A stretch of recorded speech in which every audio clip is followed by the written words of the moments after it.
Buenas tardes, bienvenidas y bienvenidos de nuevo. Felicidades a todas las personas que hoy celebran su onomástica. Felicidades, José Antonio, también al conferenciante. Segundo acto cultural de nuestra agenda del año 2025, que va a correr a cargo del señor José Antonio Aparicio Florido. Cádiz, 1967. José Antonio es licenciado en Filología Clásica por esta Universidad de Cádiz. Es especialista en Protección Civil y Emergencia por la Escuela Nacional de Protección Civil. Hizo máster en Protección Civil y Emergencia por la Universidad de Valencia y ha recibido también formación específica en el Instituto de Gestión de Emergencia de la Agencia Federal de Gestión de Estados Unidos, miembro de la Asociación Europea de Número de Emergencia del 112 y presidente del Instituto Nacional para la Reducción de Desastres. Ha impartido cursos de protección civil en la Escuela Nacional y en la Escuela de Seguridad Pública de Andalucía. Desde el año 14, imparte cursos de máster universitario en la Universidad de Cádiz sobre gestión integrada de áreas litorales y cooperación al desarrollo y gestión de posconflictos. Desde el año 95, trabaja como coordinador de formación en el Servicio de Emergencias Europeo del 112. José Antonio también es escritor y nos puede deleitar con 4 libros que tratan sobre la explosión de Cádiz del año 1947. Además, ha escrito un libro sobre el tema que hoy nos va a dedicar su conferencia, acerca de los riesgos del tsunami, lo que supuso el tsunami de 1755, que hoy lo vamos a ver durante los próximos 60 minutos. También es autor y coordinador de un libro llamado Turismo Azul y Seguro, en el que se habla de los fundamentos para la gestión de riesgos costeros. A lo largo de su vida profesional ha publicado en numerosas revistas y artículos y revistas sobre desastres naturales, en periódicos y revistas especializadas, y también ha participado y asesorado en la producción de diferentes documentales para distintas televisiones y productoras. Todo un experto que ha dedicado bastantes años de su vida a la investigación del terremoto de Lisboa de 1755 y su repercusión como maremoto en nuestras costas. Y a partir de aquí yo creo que vamos a tener los próximos 60 minutos para deleitarnos muchísimo. José Antonio, el público es tuyo.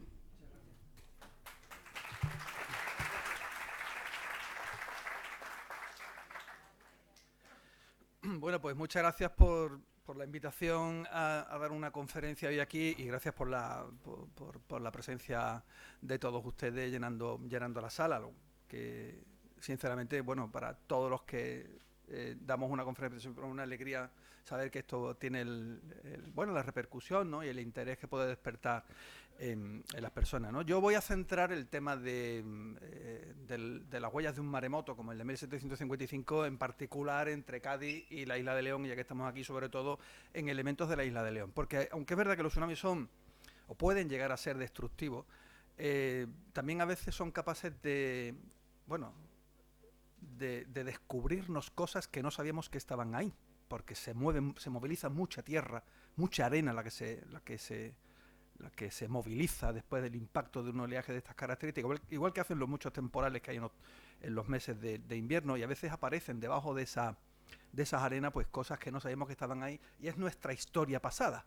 Entonces eso es lo que vamos a ver un poco hoy, nuestra historia pasada, que está muy difuminada, muy borrada, como conoce Milan y otros investigadores isleños, pues muy borrada pues, por nuestra propia presencia y nuestro pisoteo a lo largo de los siglos, ¿no? Así que bueno, es la primera vez que lo hago con animaciones y transiciones por hacerlo un poco más entretenido y espero que salga técnicamente bien. Vamos a hablar sobre todo del impacto de 1755, pero antes de empezar yo quería llamar la atención sobre podemos llamarle el maremoto de Aníbal Barca. Aníbal Barca en el Templo de Hércules, es decir, en la isla de León. Uno de los maremotos más conocidos en los catálogos sísmicos es el del 218 a.C. Y es un maremoto muy bien documentado por un autor latino que se llama Silio Itálico, del siglo I después de Cristo, es decir, convive junto con Plinio, con Pomponio Mela y con otros escritores de la época, que que escribe una obra sobre las guerras púnicas, y es la obra púnica. Bueno, pues, estando Aníbal Barca aquí, en la isla de León, en el templo de Hércules, en el templo de Melkart, o en el Heracleion,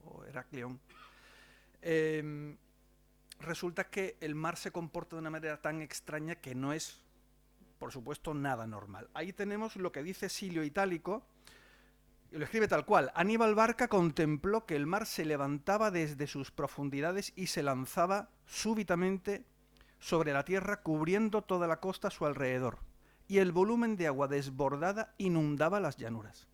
El mar, liberando sus secretas fuentes, prorrumpe en secreto oleaje. Las aguas se empeñan en cubrir la tierra con el mar henchido, pero la corriente retrocede y súbitamente las olas fluyen en sentido contrario. Los barcos quedan varados en la explanada y los marineros esperan la vuelta de la marea.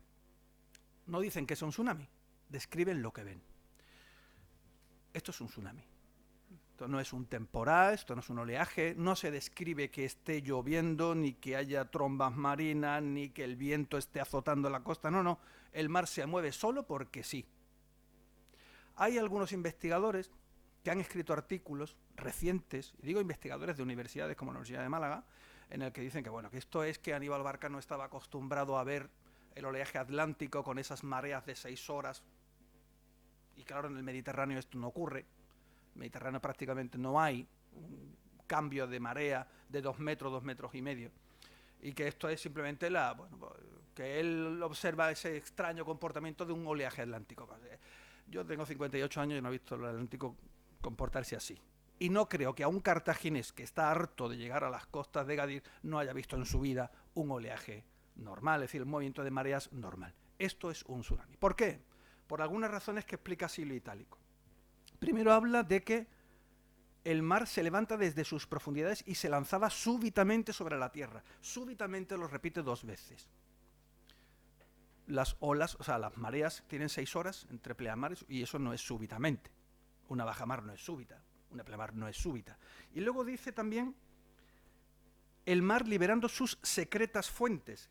Se refiere a que se ven zonas rocosas que nunca se habían visto antes. Y eso no lo hace una marea. Puede hacer un coeficiente de marea, pero sus secretas fuentes es que el mar tiene un retroceso tan grande como lo pudo tener en Japón o como lo tuvo en Asia en los tsunamis del año 2004-2011. Así que estamos delante de un verdadero tsunami del año 2018 que inundó toda la costa de aquí.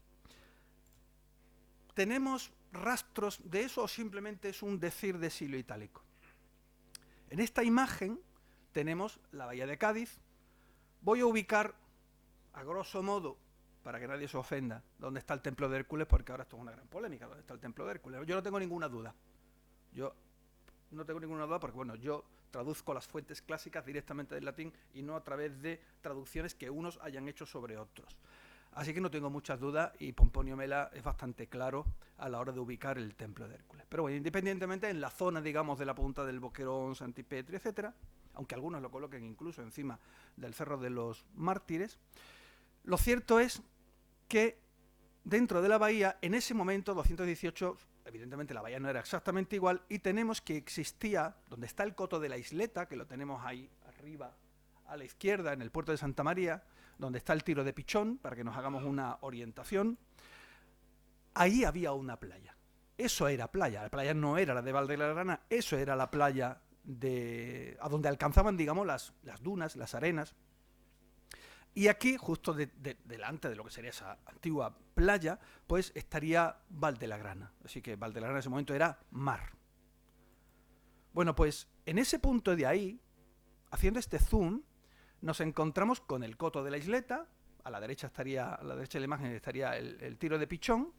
Esta es la playa que yo he comentado, ahí donde estaría la playa. Ahí tendríamos un cordón de dunas, que es un cordón de dunas exactamente igual que el que tenemos entre Cádiz y la isla. El mismo. Nada más que hay que ver esas dunas para ver cómo se alinean esos montículos de arena, ¿no? Bueno, pues el tsunami del 218 entró en esta dirección, entrando desde la bahía, golpea el cordón de dunas, abre las dunas, es decir, arrastra las arenas de las dunas en varios puntos. Y justamente donde están esas flechas, que es donde la corriente atraviesa el cordón de dunas, como si fuera un muro abierto, aparecen esos, no sé si se ve claramente en la imagen, unos lóbulos. Eso se llaman abanicos de derrame.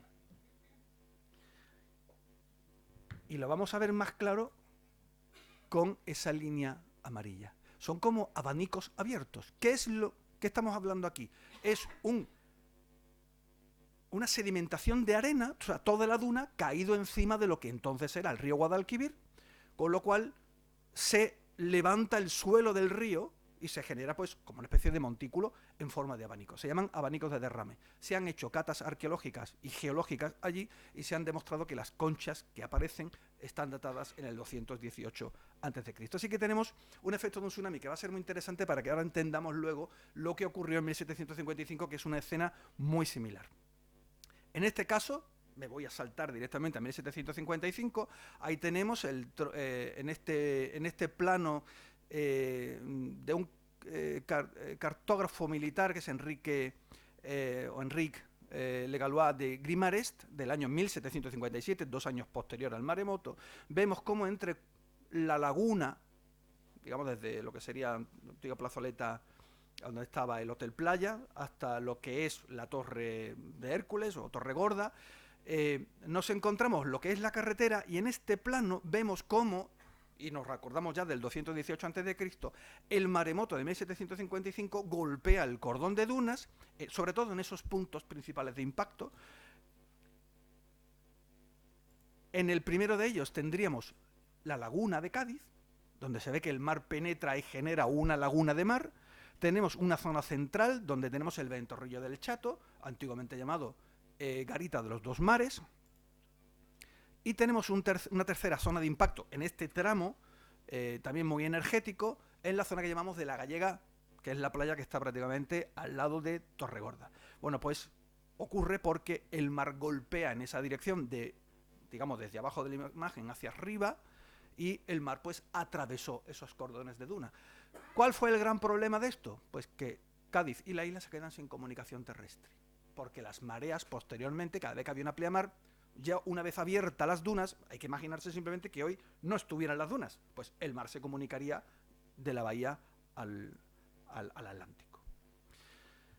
Pero entre el 218 y el 1755 hay un fenómeno muy parecido, que nadie lo ha relacionado con un maremoto, porque coincide este maremoto, para mi punto de vista sin duda un maremoto, coincide con unos grandes temporales. Estos temporales donde hemos tenido coeficientes de marea muy grandes, pues en ese momento ocurre un maremoto con un impacto muy severo, pero no había una relación directa, en principio, con ningún tipo de terremoto. Es lo que podemos llamar, vamos a llamarle de momento el extraño fenómeno de 1731. Curiosamente, en el castillo de Santipetri se observa una repentina bajamar que deja atónitos, y esto es una crónica de las actas capitulares, a las gentes del lugar, atónitos a la gente del lugar, al iluminar el sol, unas ruinas antiguas nunca vistas, dignas de admirar, en las que sobresalían al oeste del castillo de Santipetri, 2 columnas con sus correspondientes basas y capiteles y 2 figuras que parecían haber estado colocadas sobre ellas. Recuerda mucho lo de siglo itálico, esa de las profundas entrañas ocultas, y es una tremenda bajada del mar desconocida para todo el mundo. Y es más, hay un relato en los anales de la ciudad de Sevilla de Justino Matute y Gaviria de 1887 que nos dice que, recordando este temporal, o como ellos le consideraran, dice, no es de omitir el extraño, le llaman extraño fenómeno, o sea, no le llaman ni temporal, extraño fenómeno, que este año ocurrió en Cádiz, de haberse retirado el mar casi el espacio de 1 legua, estamos hablando de 5 kilómetros, esto no es un coeficiente de marea, 5 kilómetros no es un coeficiente de marea alto, dejando descubierto por Santipetri el sitio que ocupaba la antigua Gades y templo de Hércules, donde se encontraban muchas monedas, estatuas y fragmentos y un idolillo de oro que fue presentado al rey. El marqués de la Cañada Tirri, se refiere a la familia Terry del puerto de Santa María, vecino del puerto, poseía en su curioso gabinete, un Hércules de bronce que allí fue hallado en esta ocasión, de que él mismo da noticia en el catálogo manuscrito que formó de sus antigüedades. Bueno, esto de tener un un curioso gabinete, bueno, lo del expolio, la palabra correcta es expolio, que esto es lo que ha sufrido la isla y toda la ciudad de Cádiz durante muchísimo tiempo, ¿vale? Aquí le llaman el curioso gabinete. Si había muchos curiosos gabinetes, pues nada más que hay que pensar dónde está todo lo que se pudo haber encontrado en aquellos tiempos con este tsunami de 1731. Lo cierto es que ocurre tal cual, y hay una cosa que pocos conocen, es que a los varios días después, cuando salían estas crónicas de lo que había aparecido, el consistorio gaditano, las casas capitulares, decidieron enviar un barco con los miembros de la corporación municipal, con un barco y con un buzo, que yo no sé, un buzo en 1731 sería un hombre con una cuerda y una pecera en la cabeza, o algo así. Aquí tengo un compañero buzo, Alejandro, que ya nos dirá cómo en 1731 una persona se sumerge en el mar. Pero las aguas estaban tan turbias que no se pudo ver nada. Y no se pudo recuperar prácticamente nada. Y probablemente todo esto desaparecería en manos de particulares. Pero eso ya daba, digamos, reforzaba un poco el hecho de que el templo de Hércules estaría allí. Seguramente porque eran elementos de tipo religioso que estaban relacionados con una edificación de ese tipo. Bueno, pues en este mismo año de 1731, aquí tenemos, y lo estamos viendo desde la bahía hacia el Atlántico estaría arriba, aquí tenemos un plano de Ignacio Salas, hecho en 1731, en las fechas posteriores, creo que es de abril de 1731, como 2 meses después de producirse ese extraño fenómeno. Y aquí entre Cortadura y lo que se llama ahí la Cruz del Baladero, es muy interesante esto, lo voy a señalar. Esta cruz que se ve aquí, que es una cruz roja, no sé si se ve bien, ¿vale? No es una cruz hecha, ya explicaremos esa cruz que es. La Cruz del Baladero es la gallega, ¿vale? Ahí se ve como hay un camino que se aleja, se aparta un poquito de la playa, que era el camino a la isla, o de la isla a Cádiz. Bueno, pues aquí tenemos que en este punto, justamente en el centro, que estaría lo que sería la garita de los dos mares, hoy Ventorrillo del Chato, aquí vemos donde estaría la Torre de Hércules, justo al lado de la Cruz del Baladero, donde el camino tira por la parte detrás de la Torre de Hércules en dirección hacia la isla. Aquí tenemos cómo impacta ese extraño fenómeno, que sin duda es un tsunami, de 1731, y ocurre lo mismo que había ocurrido en lo que ocurriría después, en 1755, lo mismo que ocurrió en el año 218, cuando Aníbal Barca trajo el botín de guerra de Sagunto, que era lo que pretendía depositar en el templo. Él venía a depositar el botín de guerra, y justamente en ese momento ocurrió esto, ¿no?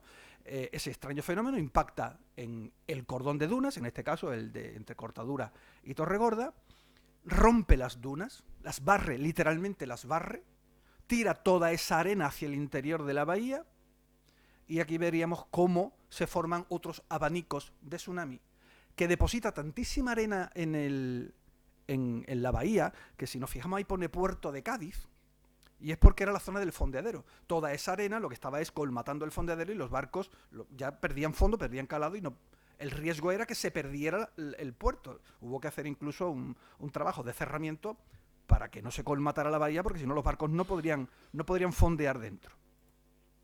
Así que tenemos ese fenómeno en 1730, pero lo más curioso es que cuando se produce el impacto y desaparecen las dunas, como ya había ocurrido en el año 218 a.C., aparecen unos muros. Pero además dicen 3 paredes antiguas que parece que fueron arrecifes. O sea, parece que fueron, pero esto dicho en 1731, que no se recuerde que ahí hubiera un arrecife. 3 paredes antiguas que parece fueron arrecife o que se hicieron para cerrar otros portillos. Es decir, en un tiempo pasado muy remoto que ni ellos recordaban, aparecen bajo las dunas unas paredes. Y ahí tenemos los 3 tramos de paredes. El resto son aberturas que se abren. Bueno, pues esas paredes las tenemos en Torregorda. Esas mismas paredes que aparecieron en 1731 las tenemos en Torregorda, aquí en la playa de Torregorda, junto a la torre. Se puede ir porque es playa civil. Aquí tenemos ese tipo de muros, que eran muros que estaban embutidos dentro de las dunas. Es decir, las dunas, al cabo de los siglos, se han montado, se han acumulado encima de esos muros, y al romperlo, en este caso roto por los temporales, en ese caso por el tsunami, pues aparecen estos tipos de muros de encoframiento de un antiguo arrecife desconocido que tiene una parte interior recta y una parte exterior inclinada. En la parte de la coronación del muro tenemos 55 centímetros, abajo tenemos 85 centímetros y una altura de 1,40 m. Esto es muy singular, porque bueno, ¿qué más da las medidas?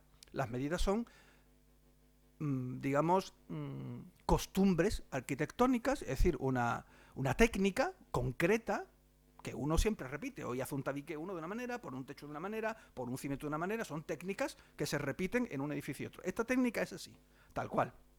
Pero este muro está acompañado de otro muro a 7 metros de distancia, que se puede medir en la playa de Torregorda, porque todavía tenemos estos muros.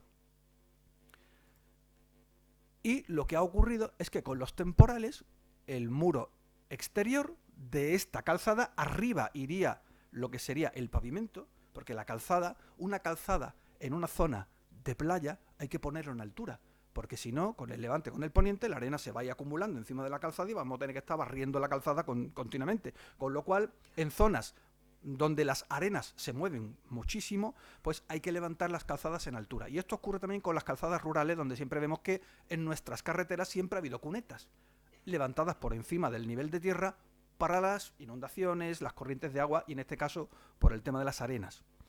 Bueno, pues ese muro con el tiempo pues se ha ido volcando, incluso vemos en la playa esos muros volcados en el sentido de la caída, digamos, de la gravedad, ¿vale?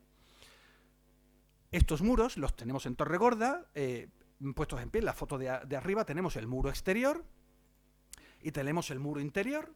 El muro exterior es el que se ha ido perdiendo por el golpe de los oleajes de invierno y tenemos que entender que el muro continuaba exactamente igual, es decir, un doble muro haciendo de arrecife. Y abajo tenemos exactamente lo mismo, vemos cómo esa calzada antigua se lo ha comido con el tiempo las arenas y se han formado pues dunas tremendamente grandes y además dunas firmes, no se han vuelto a mover en el tiempo. Es decir, la propia calzada ha retenido las arenas y ha permitido que se vegeten, es decir, que haya vegetación encima de las dunas, cosa que no es normal, ¿no? Una duna no le da tiempo a casi a vegetarse, en este caso sí, porque se lleva parada mucho tiempo. Bueno, pues ahí tenemos una calzada. En 1731 no recordaban que hubiera ninguna calzada aquí. En 1600, y ahora veremos grabados, no van a ver ustedes ningún tipo de calzada. Los árabes no hicieron ninguna calzada, porque la población árabe aquí pues, era muy escasa. No creo que necesitaran una carretera de 20 y tantos kilómetros. ¿Quién iba a hacer una carretera así? Hay que irse a la época romana. Esto es la Vía Augusta. A mí cuando hay algún arqueólogo me dice, no, esto no es la Vía Augusta. Digo, bueno, pues dígame usted quién ha hecho esto en su tiempo libre de hacer una calzada con doble muro, con pavimento, durante 20 y tantos kilómetros. ¿Quién es el autor? No basta con decir esto no es romano. ¿Quién es el autor de esto? Aquí tenemos esa misma calzada y no es un muro de contención de nada. Aquí la tenemos arriba a la izquierda. Cuando golpea mucho el levante, prácticamente las calzadas se cubren de un día para el otro prácticamente. Y abajo tenemos esa misma calzada, pero vemos perfectamente que lo que hay debajo del muro tampoco es casual. Eso está hecho a propósito. Es una base de cimentación hecho con gravas y con arcillas apisonadas. Esto no es algo natural, no es algo que esté ahí porque la naturaleza lo haya puesto, ¿no? Así que estamos hablando de una calzada que alguien ha construido. Y sin duda es la Vía Augusta. En este plano de 1812, del baluarte de Torregorda, el que se diseñó para las fortificaciones de la época, vemos perfectamente dónde está esa calzada romana. Porque si nadie la ha hecho, tendremos que remontarnos a la única civilización que tiene técnicas de ingeniería capaz de hacer esto, que es la Vía Augusta, que sabemos que existió, lógicamente. Ahí tenemos, por una parte de la Torregorda, el arrecife antiguo con el doble muro y a la izquierda pues el único muro que ha quedado, porque el otro seguramente estaría sepultado por las dunas.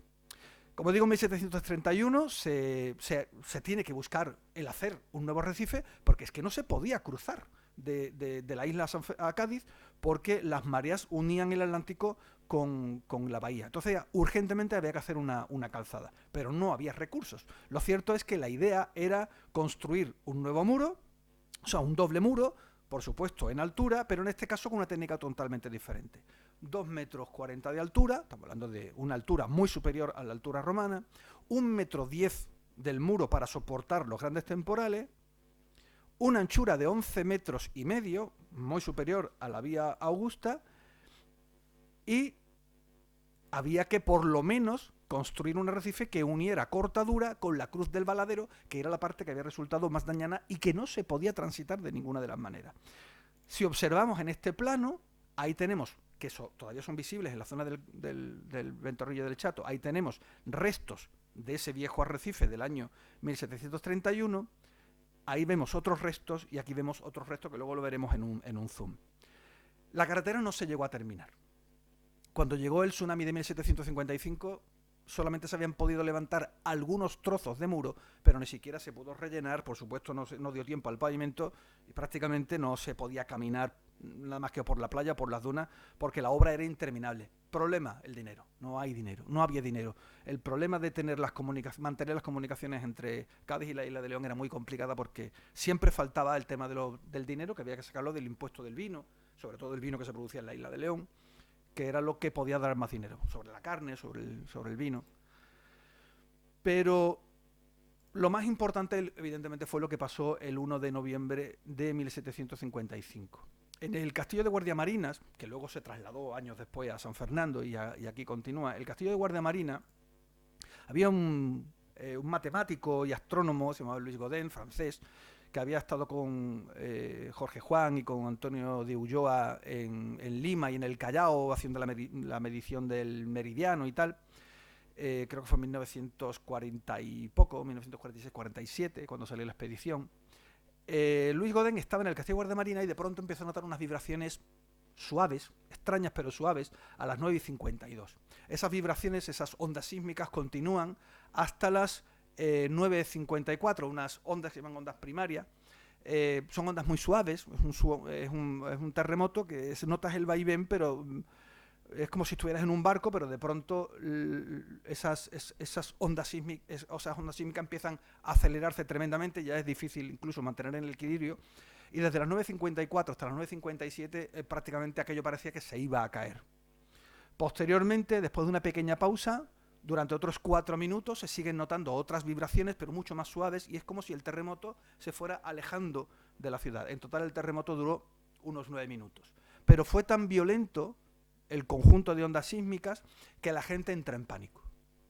Y es más, la gente de Cádiz entra en pánico, porque es donde más se siente, mucho más. En San Fernando no se notó tanto las ondas sísmicas.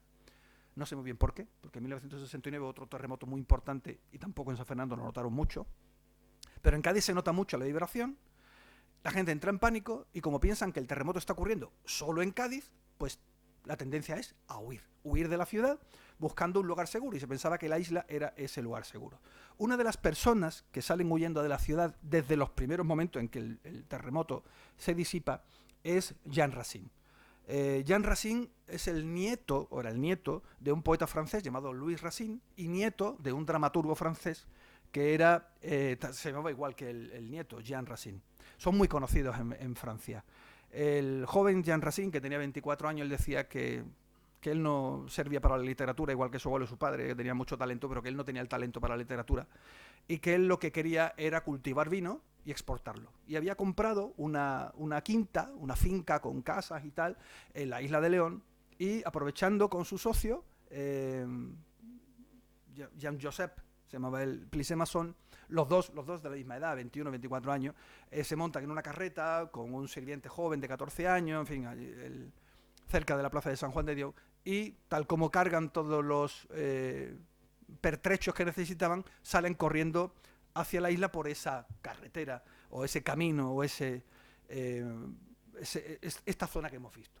Pero claro, en 1755 no hay calzadas. Lo que hay son caminos de arena que atraviesan las dunas. Aquí tenemos un grabado de Joris Hofnagel, hecho en 1564, que nos demuestra cómo eran los caminos entre la isla y Cádiz. En particular, el camino es este que se ve aquí, un camino de tierra que serpea entre montones de dunas y algunos matorrales pequeños, y curiosamente en la fotografía tenemos una cruz.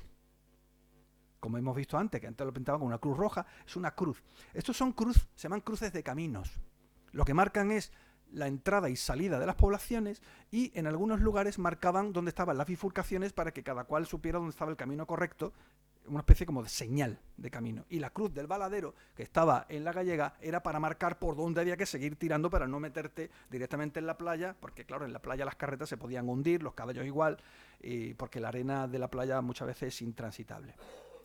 Pues ahí tenemos ese tipo de cruz, es una cruz sobre una peana que estaría colocado en ese lugar, y se llamaba Cruz del Valadero.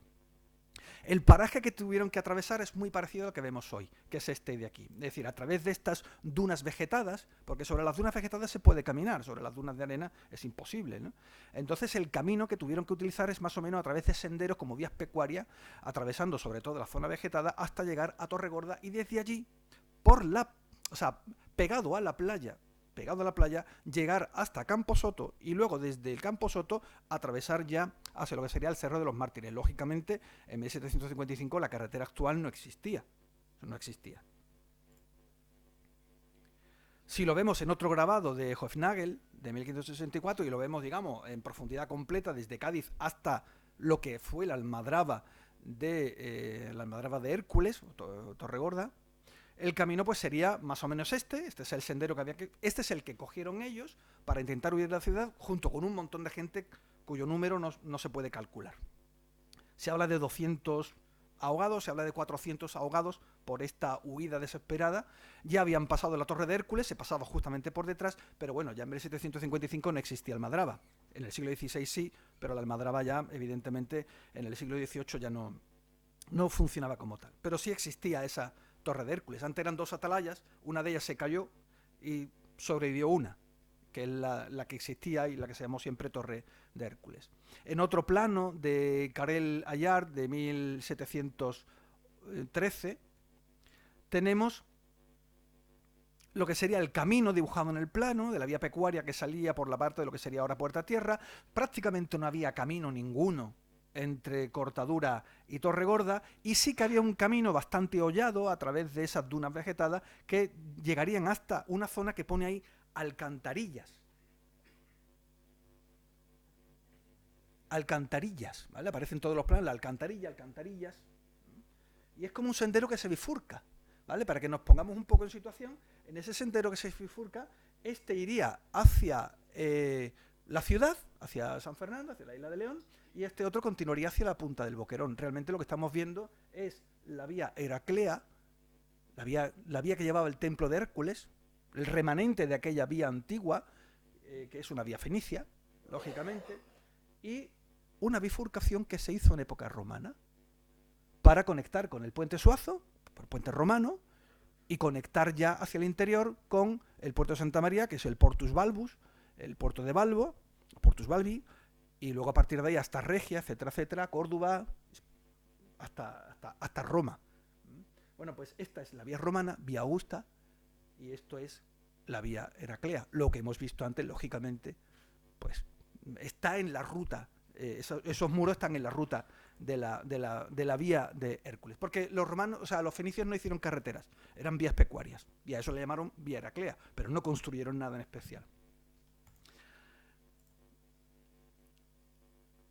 Aquí tenemos otro plano de Mateo Hurtado de 1798, donde vemos los efectos que provocó el maremoto de 1755. Pero sobre todo me interesa aquí donde está la posición de la Torre de Hércules. Esa línea amarilla es lo que siempre fue la vía Augusta, arrecife, construido en altura, 1,40 m de altura, pero una vez que con el paso del tiempo, desde la caída de la decadencia del Imperio Romano en el finales del siglo IV, hasta tiempos modernos, hasta 1500 y pico, que es donde tenemos nuevas noticias, incluso en la época de la Reconquista, pues ya no se conocía esa vía. Estaba completamente tapada por las dunas, había desaparecido con el paso del tiempo. La arena se había acumulado tanto arriba y se había vegetado que no había señal. De hecho, en las imágenes anteriores hemos visto que no se ve nada más que un camino de arena. Es decir, el arrecife estaba cubierto por la arena. Bueno, pues esta línea roja es esa nueva ruta que se empleó hasta el puente de la Alcantarilla, que es lo único que sobrevivió de aquel arrecife romano y que por lo menos tuviera la vista, porque era la única forma de sortear la marisma del río Arillo. Bueno, pues lo que nadie esperaba es que 78 minutos después de aquellos temblores se produjera un un tsunami que aquí nadie recordaba. Y en una crónica de un comerciante inglés, se llama Benjamin Bewick, desde una de las torres miradores de Cádiz, de pronto se ve completamente sorprendido y asustado porque dice que una hora después, realmente fueron 78 minutos, oteando el mar, vimos llegar una ola a 8 millas de distancia, estamos hablando de una distancia de 15 kilómetros, que era al menos 60 pies más alta de lo común, estamos hablando de una ola de 18 metros y medio. Hace unos 25 años hubo un pequeño movimiento sísmico, pero no vino acompañado de estas horribles elevaciones del mar. Si a 1755 le quitamos unos 25 años, 1731. Se equivocó en un año, 24. Pues sí, hubo un terremoto y hubo un maremoto, pero lo confundieron con un temporal. Pero esto viene a confirmar que la 1731 era realmente un tsunami. Pero claro, después, una vez que la gente había recuperado, digamos, la calma, cuando ya empiezan a anunciarse que las olas se tragan la ciudad, pues la gente en Cádiz pues entra en pánico, algunos se suben a las zonas altas de los edificios, primer piso, un segundo piso o incluso en las propias azoteas, pero hay mucha gente que decide abandonar la ciudad y coger ese camino de tierra en dirección a la isla, pensando que en la isla no estaba ocurriendo ningún terremoto ni había ningún maremoto. Con lo cual, muchos de ellos deciden coger por esa zona que se va a inundar por completo. Antonio de Ulloa, que también estaba en Cádiz en aquella época, igual que Godin se dedicó a medir las ondas sísmicas, Antonio de Ulloa anotó los 6 impactos del oleaje. Fueron 6 oleadas, no fue una sola.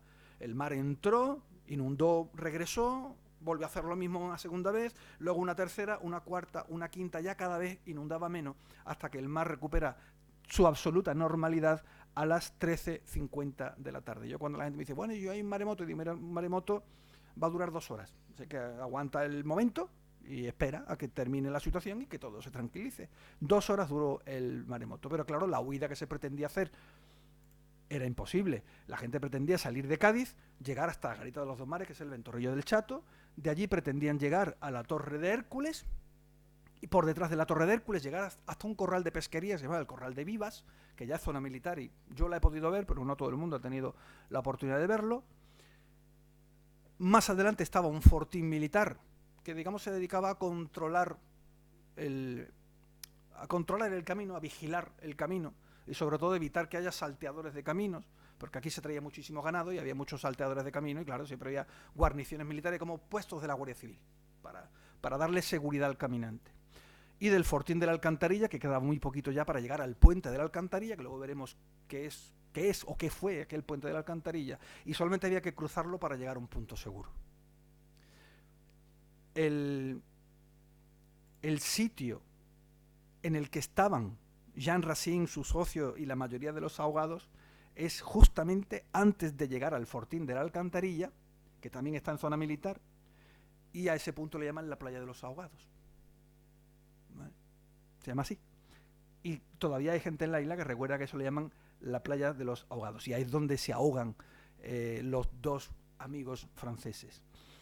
En Cortadura, donde está el Ventorrillo del Chato, tenemos el proyecto de calzada que vimos en 1731, que fue completamente destruida con el impacto del maremoto. Estamos hablando que el mar se mueve, en este caso, el mar, digamos, el desplazamiento del mar en 1755 fue aproximadamente de unos 450 kilómetros por hora de media. En origen salió a una velocidad de unos 800 kilómetros por hora, a medida que se aproximaba a la costa iba perdiendo velocidad, cuando llega a playas muy someras como son las nuestras va perdiendo velocidad, pero aún así el mar pudo impactar a una velocidad aproximadamente de entre 40 y 60 kilómetros por hora en la costa. Y aquí, digamos, a esa velocidad, pues, ya digo, la gente, como esto estaba en construcción, pues la gente, todos los huidos iban por la parte de las dunas vegetadas, por detrás de la Torre de Hércules, y aquí es donde se estaba haciendo en ese momento la obra. Y la obra estaba, por supuesto, sin terminar y le quedaba muchísimo, ¿no? Con lo cual, lo único que se había construido de este nuevo arrecife era los muros exteriores, prácticamente, parte del muro interior. No se había rellenado de tierra y de piedras para luego poner arriba lo que sería, claro, en la parte superior es donde vendría luego el pavimento. Todo esto había que rellenarlo como una especie de hormigón, de tierra, de arena, de grava, etcétera. Bueno, pues el mar golpeó con tal energía que volcó todo el muro, y estamos hablando de más de 100 metros de muro, lo volcó todo en la misma dirección. Y siguen estando en la playa volcados en esta dirección. Y están todos perfectamente alineados. Es como este muro de Conil que hace poco un tornado lo volcó, y creo que hemos visto imágenes en internet, se ve todo el tabique caído de plano. O sea, es un vuelco de muro simple. Pues exactamente igual, pero en este caso por el efecto del martilleo del oleaje. Bueno, pues eso es la zona donde está el Ventorrillo del Chato. Más adelante del Ventorrillo y pasado la Torre de Hércules, este sería el trayecto de la Vía Augusta, del viejo arrecife romano, donde tenemos unos puntos concretos, donde tenemos ahí la Torre de Hércules, aquí tendríamos el Corral de Vivas. Esto es un plano, bueno, más que un plano, es un mapa dibujado a mano, no está muy bien escalado, es un mapa anónimo de 1613, anónimo, y a continuación veríamos dónde estaría el Fortín de la Alcantarilla, un poquito antes de lo que sería el Puente de la Alcantarilla, que aquí queda dibujado como una especie de arquito, luego lo veremos más claro, y luego ya se introduciría hacia la zona de la Salina de Soto, entraría por la Calle Real, que parece que fue el trayecto de la Vía Augusta, o aparentemente así es, y por eso tiene la herencia que tiene como Vía Real. El castillo de San Marcos cruzaría el Puente Suazo y llegaría hasta el arrecife, que es la Venta del Arrecife, que se llama así porque era el arrecife romano. Por eso se llama la Venta del Arrecife. ¿Veis? El trazado de la calzada, como lo vemos ahí.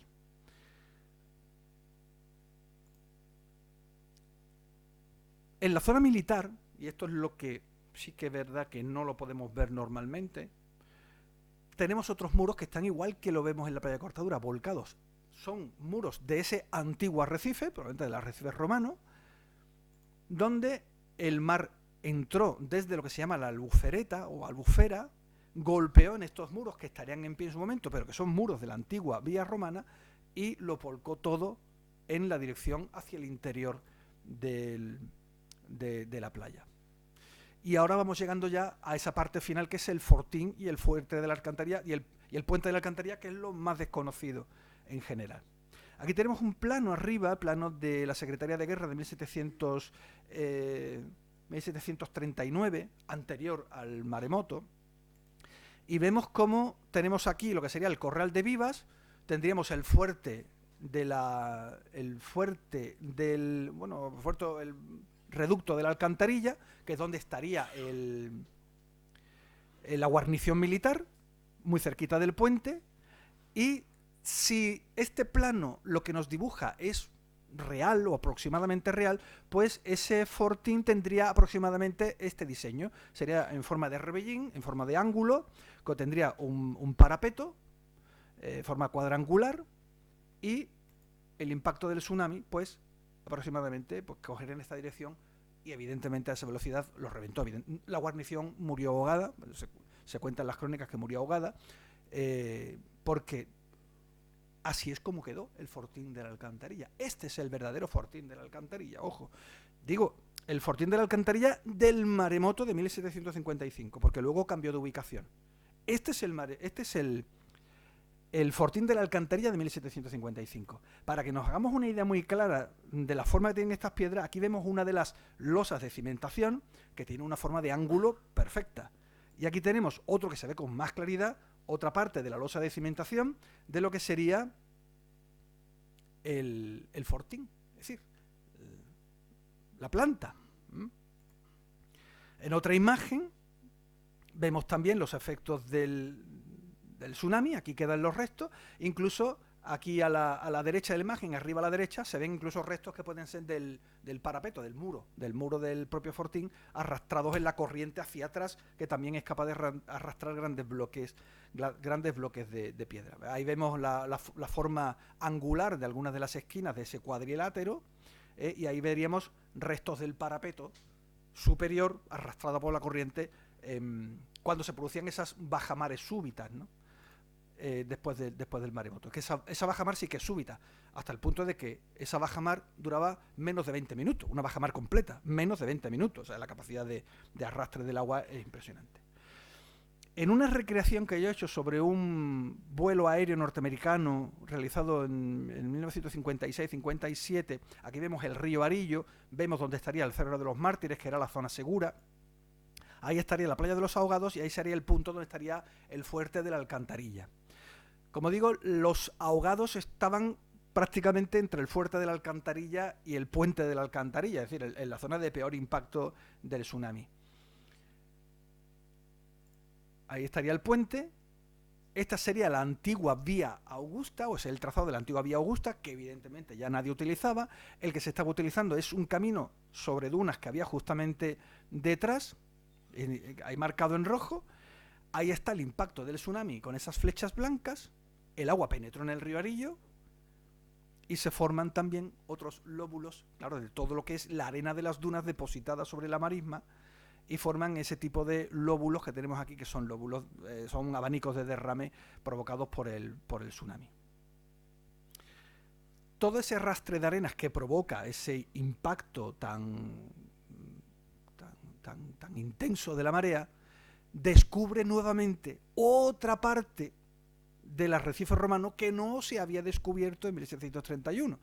Lo que había aparecido en 1731 en la playa de Cortadura, pero es que en la playa de Camposoto, o entre Torregorda y Camposoto, aparecen unos nuevos muros donde tenemos aquí el antiguo arrecife romano, que mide 1,40 m, igual que en Cortadura, exactamente igual, misma técnica, y arriba tenemos reutilización de lo que son las piedras del pavimento colocadas encima, cosa que me sorprendió mucho al verlo, nos sorprendió mucho al verlo, porque he ido con varias personas que me han acompañado en toda esta investigación y nos sorprendía mucho encontrar, además se ve perfectamente la marca divisoria, ¿no? Creo que se ve perfectamente, hay un muro abajo, compacto, y hay que además tiene un mortero añadido como para reforzar el muro para permitir mayor altura. Bueno, pues he descubierto, además descubierto muy recientemente, que ese peralte del muro se hizo cuando se hicieron las fortificaciones de 1909, de los que hay varios planos. Es decir, se utilizó ese muro como parapeto para poder conectar seguramente Torregorda, que era una zona militar, con la Cortadura de Autrán y evitar los impactos de artillería o de fusilería del exterior, ¿vale? Era un refuerzo del muro, pero como un muro de defensa. Pero antes de que se hiciera eso, la vía Augusta no tenía tanta altura, tenía solamente 1,40 m. Y aquí vemos incluso, aquí a la derecha vemos el perfil del escalón del muro y el muro romano. Bueno, pues cuando el maremoto de 1755 impacta con esa fuerza, se lleva las dunas que cubrían este arrecife antiguo, pasa por encima del muro y ahí vemos una hilera donde vemos como una... ¿No se ve la distinción del color? Una duna no es un sándwich, es decir, la arena es toda homogénea, pero ahí no hay una... ¿Qué vemos ahí? Bueno, pues vemos... Abajo tenemos una duna, arena acumulada, arena de playa. En medio tenemos barro de la marisma, fango de marisma, sobre una duna. Y encima tenemos otra duna vegetada. Es decir, cuando el tsunami pasa por encima del muro, arrastra toda la arena hacia atrás, pero cuando vuelve, trae consigo todo el barro, el limo de la marisma, y deposita entre unos 20 y 30 centímetros de fango, que luego se seca encima de la duna de arena que había, y posteriormente con el tiempo las arenas voladeras se han ido acumulando encima de ese fango seco que dejó el tsunami de 1755. ¿Vale? Es decir, en el fenómeno de entrada se arrastra la arena de la playa hacia el interior, en el momento de retirada se arrastra el fango de la marisma.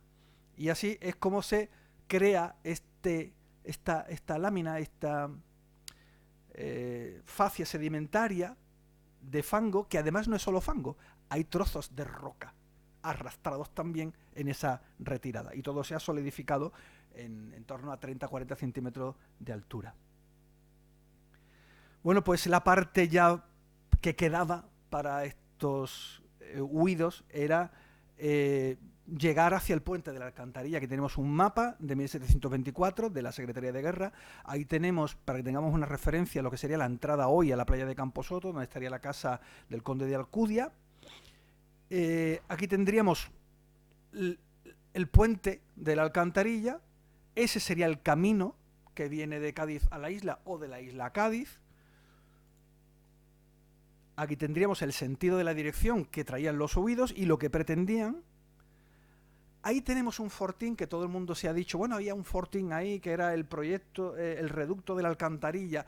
En 1755 no había ningún reducto, esto es de 1724 y no se llegó a construir. Se hicieron muchos planos en la época por fortificaciones que se precisaban, pero por falta de dinero no se llegaron a hacer la mayoría de las obras que se pretendían hacer. Una de las cosas que se querían hacer en 1724 era reformar la calzada o el arrecife desde el puente Suazo hasta la venta del arrecife, porque prácticamente con los temporales era intransitable. Era lo mismo que ha ocurrido con las carreteras ahora con las inundaciones. Es decir, se abrían boquetes, había que rellenarlo, eso era y no había dinero. El problema es que no había dinero. Pasa que, bueno, se vinieron arriba, quisieron hacer un fortín. De esto no hay resto ninguno in situ. No hay ni una sola piedra que demuestre que esto se llegó a hacer. En ese punto de ahí, si hacemos un zoom sobre el mapa, vemos que en negrita aparece Camino de Cádiz, para que se entienda que ese era el camino. Eso era pura vía pecuaria, ahí no había calzada de ningún tipo, y en ese punto de ahí ponía camino de la isla de León, ¿vale? Está puesto en negrita a mano. Es muy interesante este mapa. Bueno, pues el puente de la Alcantarilla, todo el mundo se pregunta, bueno, ¿y eso qué es? ¿Dónde estaba? ¿Cómo era? ¿Era igual al puente Suazo? ¿Era diferente? Es un puente romano, de entrada. Porque hacer el puente Suazo, ¿y cómo cruzas el río Arillo? O sea, en época romana el río Arillo era un auténtico río de marea, fango, eso es imposible de caminar, de transitar. Con lo cual, claro que había un puente. Los romanos no le llaman puente de la Alcantarilla, podría ser puente, punto, no tendría ningún nombre. Puente de la Alcantarilla es porque es un tipo de puente que se utiliza para sortear cursos de agua a lo largo de la vía Augusta. Había muchos, sobre todo la parte de Córdoba, la parte de Sevilla, eran se daban menos aquí. Aquí sí que había puentes mucho más grandes, pues ya hablamos de ríos auténticamente grandes, como por ejemplo el Caño de Santipetri. Pero el puente de la Alcantarilla, aquí vemos por ejemplo a la izquierda, la Alcantarilla, le llaman así, Alcantarilla de Villa del Río de Córdoba, y le llaman Alcantarilla porque es un puente antiguo puente romano, evidentemente reconstruido en distintas épocas, donde tendríamos, ¿cómo es una alcantarilla? ¿Cómo es un puente tipo alcantarilla romana? Pues tendríamos un ojo central muy grande, que es el que verdaderamente se utiliza para sortear el curso de agua, y luego tenían lo que se llaman unos arquillos de aligeramiento, era por si el río o arroyo crecía más, pues que tuviera otros aliviaderos para que no hiciera presión sobre el basamento del propio puente, porque ya hemos visto cómo en las inundaciones, cuando hay mucha agua, al final se termina cayendo la estructura por la presión de agua. Bueno, pues para aliviar esa presión se hacen estos arquillos de aligeramiento o aliviaderos también, ¿vale? Pero con un ojo central importante. Bueno, pues el puente de la Alcantarilla, en el plano de 1613, que lo tenemos ahí a la derecha, he hecho un zoom, y ahí se ve cómo sería ese puente. Y ciertamente tenía un ojo principal, porque en muchas actas capitulares, de entre el siglo X, sobre todo del siglo XVII, 1600 algo, hasta 1700 y pico, hasta 1755, que es cuando muere ya definitivamente el puente, este puente tenía muchas dificultades. Por aquí pasaba todo el ganado que iba a Cádiz. Entonces, claro, había que ir, la matanza era a diario, la carne había que matarla a diario, porque no había congeladores ni había forma de conservación. Con lo cual el ganado tenía que entrar a diario. Y el paso de tantísimo ganado por este puente estaba destrozando el puente. El suelo, el pavimento, el peso, con lo cual hay multitud de actas capitulares solicitando obras de urgencia, que se están cayendo las piedras principales del puente y si se cae el puente completo. La preocupación era constante. Ya lo que faltó fue el maremoto que lo terminó de derruir por completo.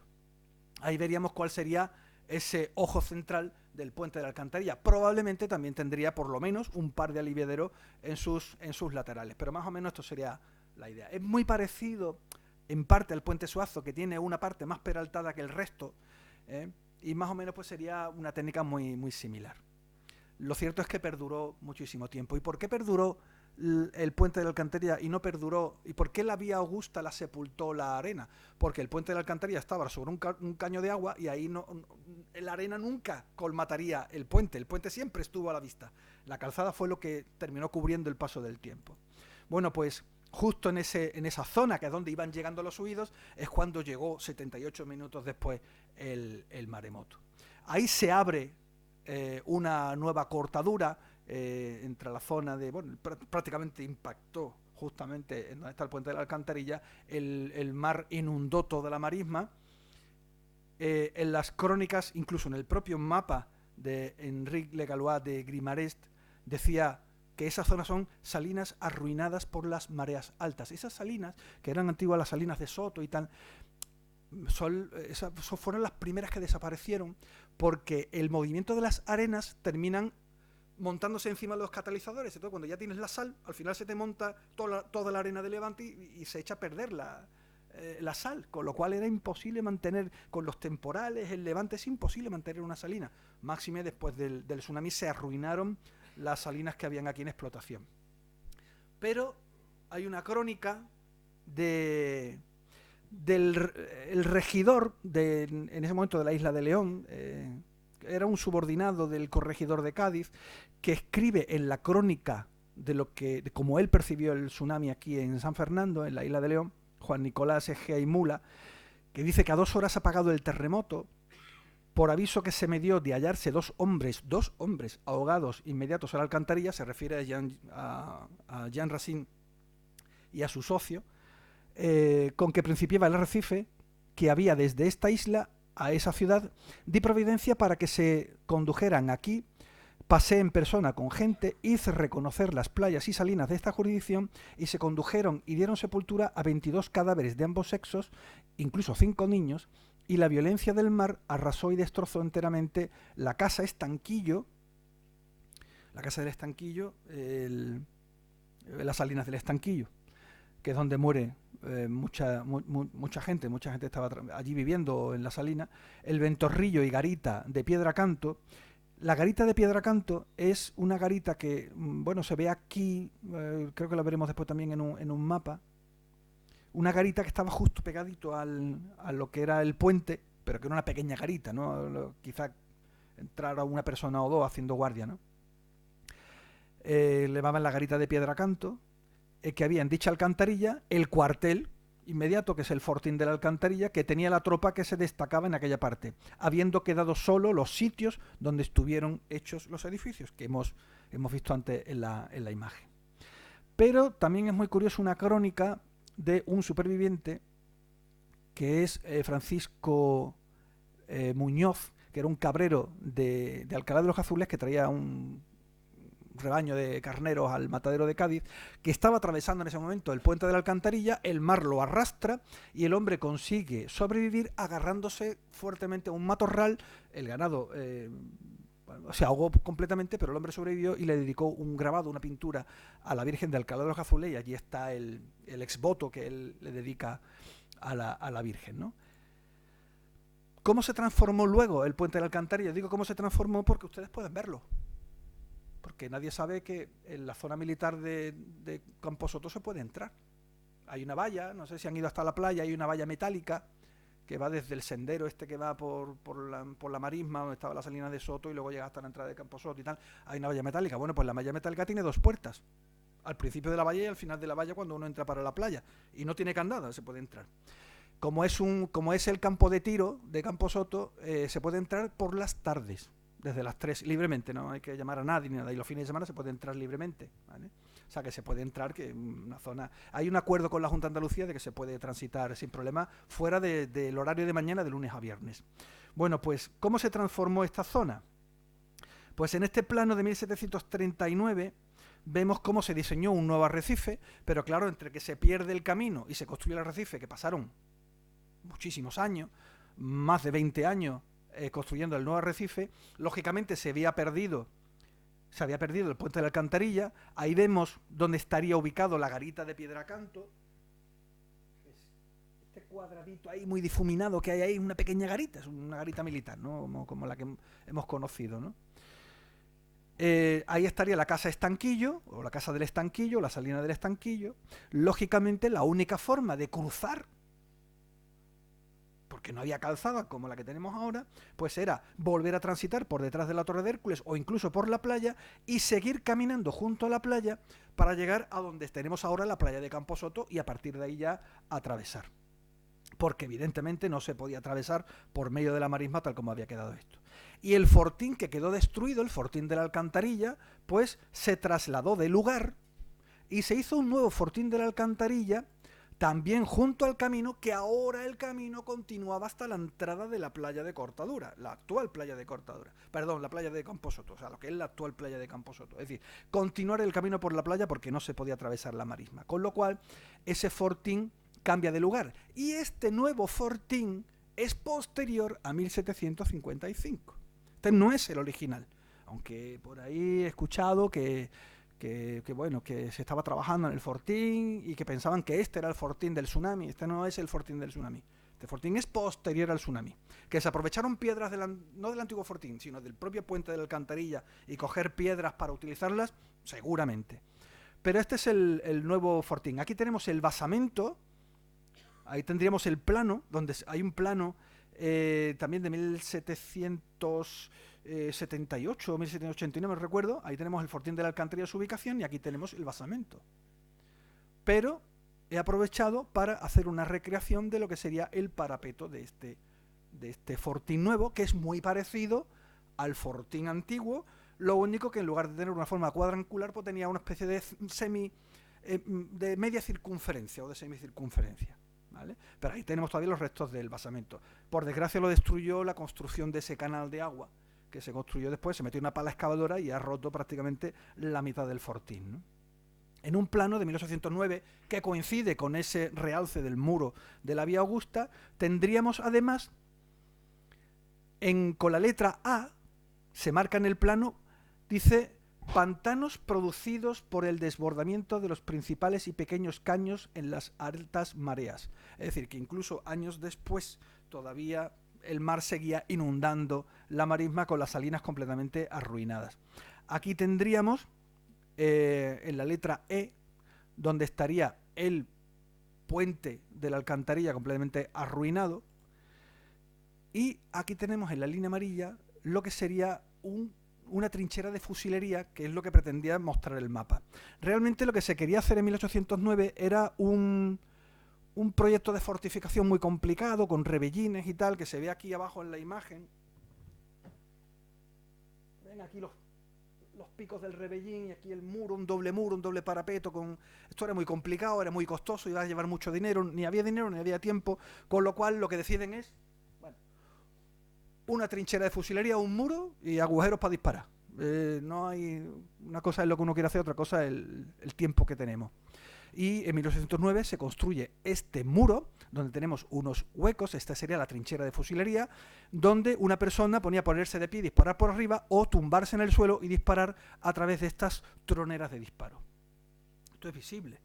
Esto lo pueden ver ustedes cuando quieran, cualquier tarde, cualquier sábado. Si hagan un paseo por allí, lo van a ver. Es muy curioso. Es muy curioso. Porque nos lleva a la época de 1810. ¿Vale?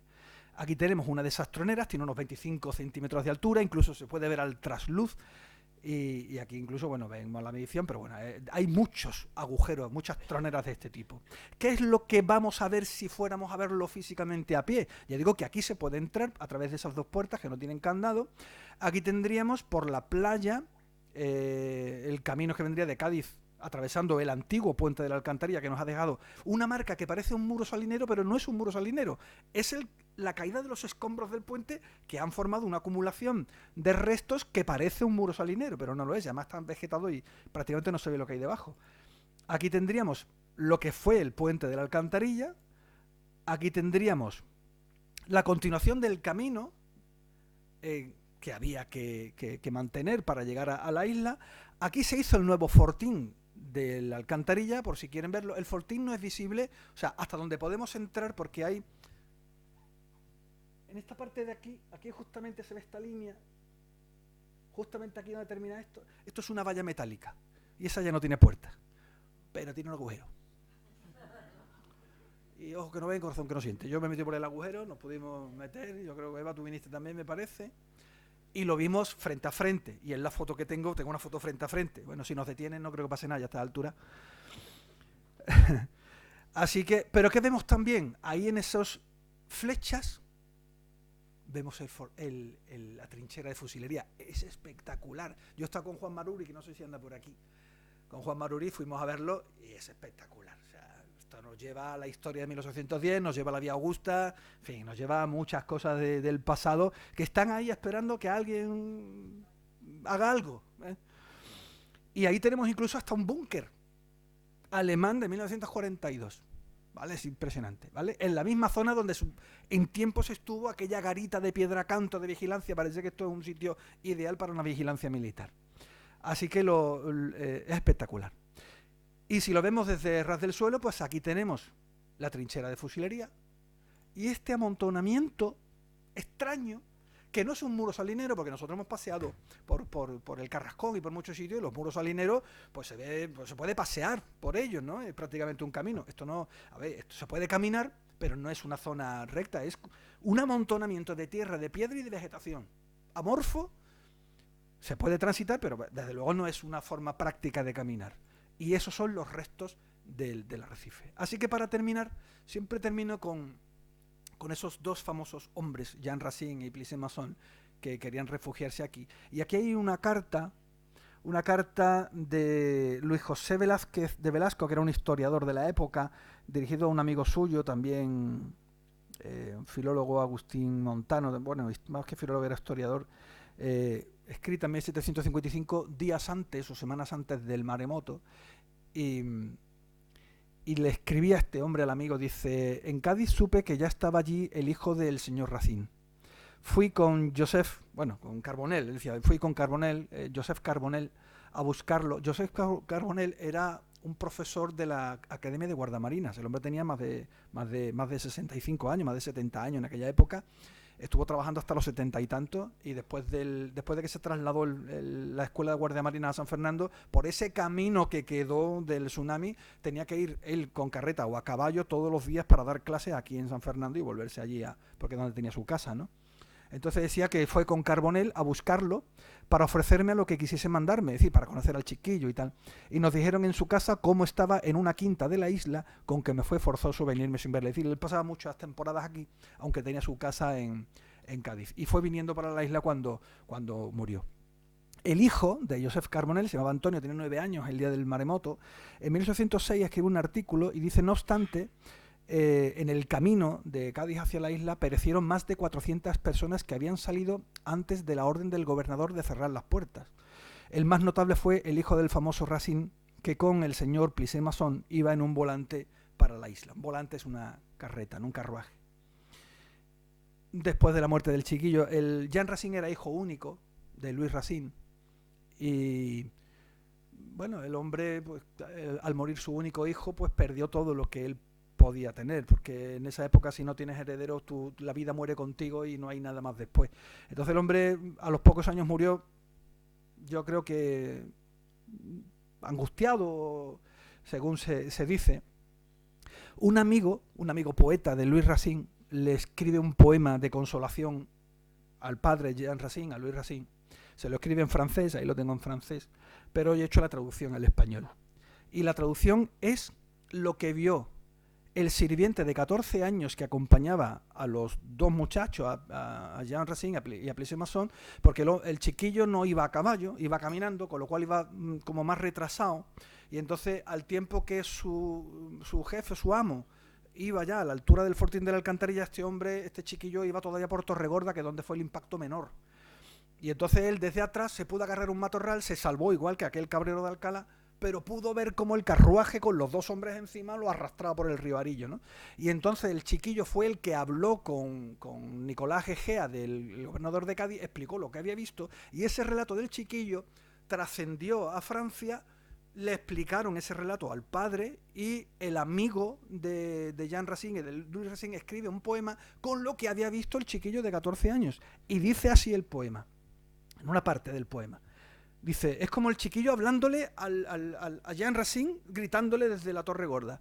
Dice, vuelve, el mar se viene encima, párate, míralas, ten cuidado, huye de esas olas suspendidas. Las olas así en altura. Caen de nuevo, Dios mío, la tempestad lo arrastra ante mis ojos angustiados. Divino Racine, sombra inmortal, tu hijo expira, él te llama.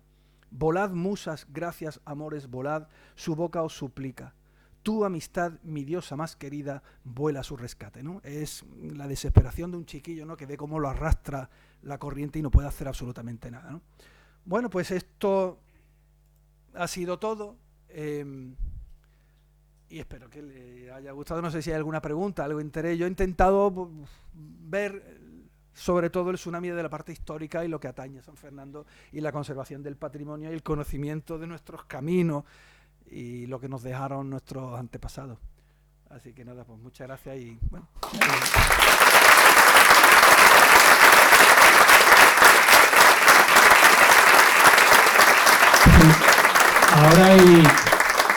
Ahora y como siempre, si hay alguien que tenga alguna pregunta, se la puede hacer. Juan.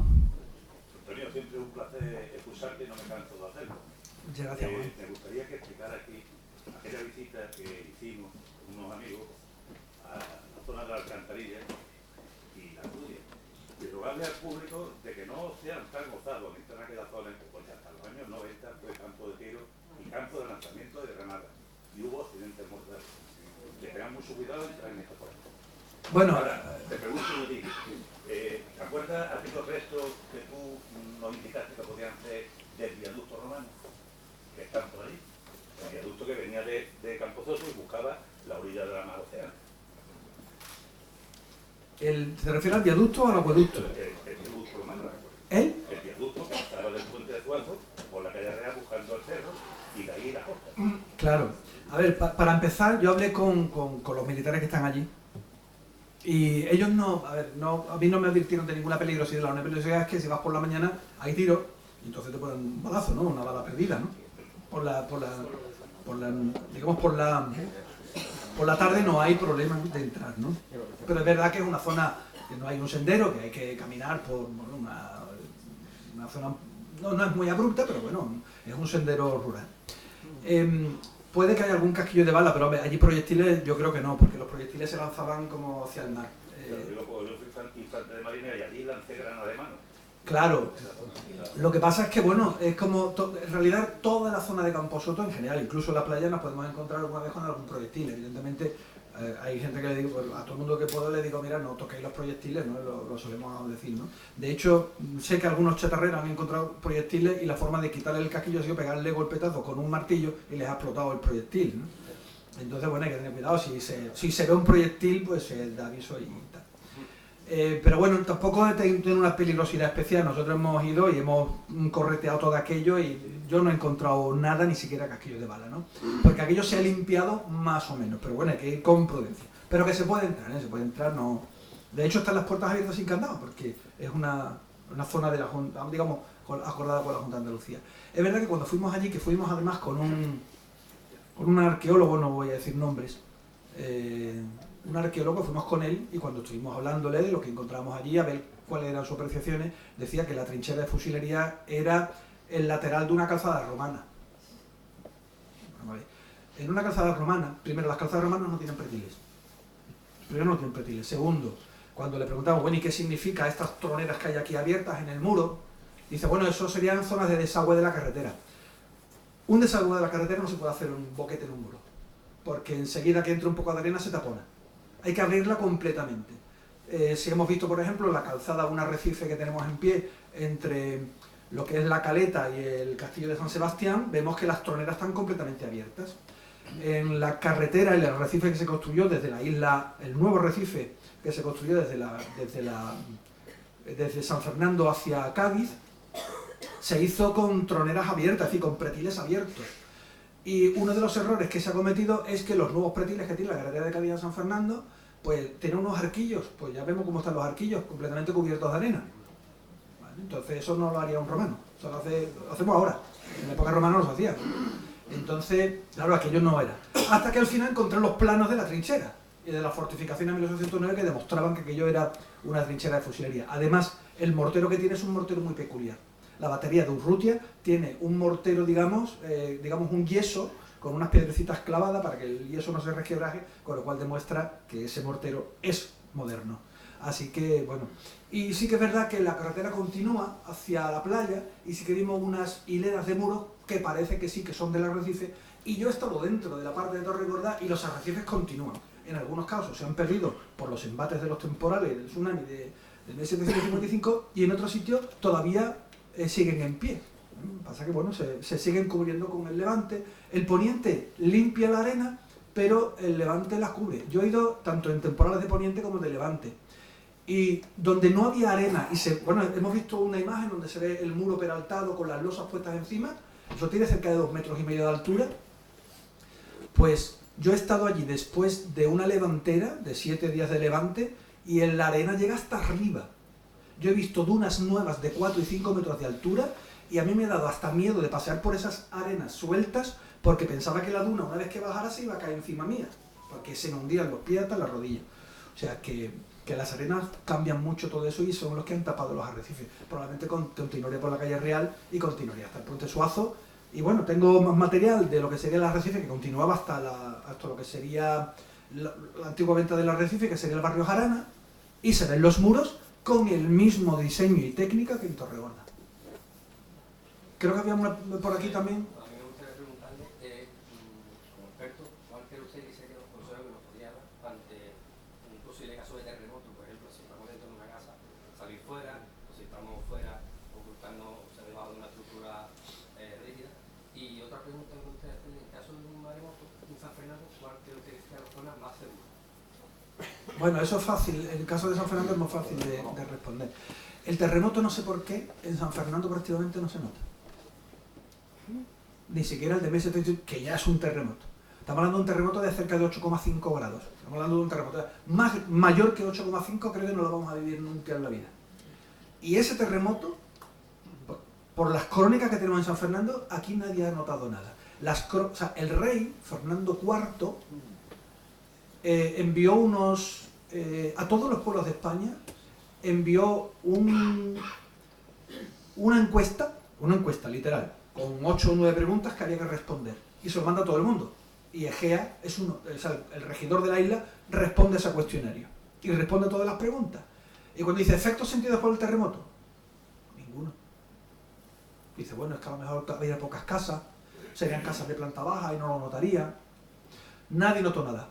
Lo único que recibieron de oídas, que se estaban ahogando la gente en la playa de Camposoto, porque aquí en San Fernando no se estaba ahogando nadie.